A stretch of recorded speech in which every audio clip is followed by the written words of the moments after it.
খাওয়া কমালেও ওজন কমছে না। ওজন কমানোর উপায় জানতে আজকে আমার ভিডিওটি সম্পূর্ণ দেখুন।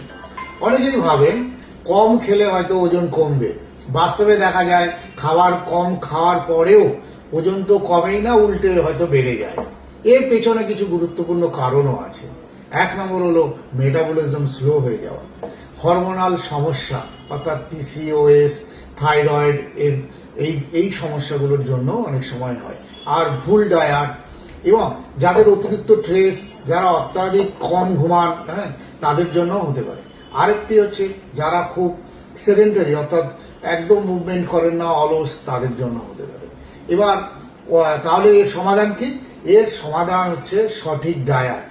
আপনাকে সঠিক ডায়েট মেনটেন করতে হবে, নিয়মিত ব্যায়াম করতে হবে, হাঁটতে হবে, পর্যাপ্ত ঘুমোতে হবে, আর হরমোনাল যদি কোনো সমস্যা থাকে কোনো ডাক্তারের পরামর্শ নিয়ে চিকিৎসা করতে হবে।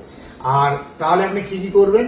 আপনাকে যেগুলো মানতে হবে দৈনন্দিন জীবনে সেটা হচ্ছে অতিরিক্ত চা, কফি, মিষ্টি, কোল্ড ড্রিঙ্কস, ফ্রিজের জল পর্যন্ত, এবং সাদা চাল খাওয়া, রুটি, এগুলো বন্ধ করুন। আর ফাস্টফুড, জাঙ্ক ফুড একদম খাবেন না। এছাড়াও আপনি কি করবেন? রোজ 6 থেকে 7 ঘন্টা ঘুমাবেন। আর যেটা হচ্ছে আপনার ওই যে অলস জীবনযাপন, সেটাকে কিন্তু দূর করতে হবে।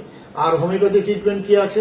হোমিওপ্যাথিতে আমি কয়েকটি ওষুধের নাম বলবো। হোমিওপ্যাথি মূলত লক্ষণ অনুসারে চিকিৎসা হয়, তাও আমি কয়েকটি নাম বলবো। এগুলো যদি আপনি ঠিকঠাক ডাক্তারের পরামর্শ বা নিজ খান তাহলে মোটামুটি আপনার ওজন কমবেই কমবে এবং মেটাবলিজমও আপনার ফাস্ট হবে, মানে নর্মাল থাকবে। 1 নম্বর ওষুধ হলো ক্যালকেরিয়া কার্ব। যারা সহজেই মোটা হয়ে যাচ্ছে, স্থূল হয়ে যাচ্ছে, যারা অত্যাধিক অলস তাদের, এবং শরীরে যাদের অতিরিক্ত ঘাম হয় তাদের জন্য ক্যালকেরিয়া কার্ব 200 খুব ভালো ওষুধ। ফিউকাস ভেস মাদার, এটি একটি গাছের পাতা থেকে তৈরি। এটি দিনে 3 বার 15 ফোঁটা করে যদি খাওয়া দাওয়ার আগে খান খুব ভালো কাজ হবে।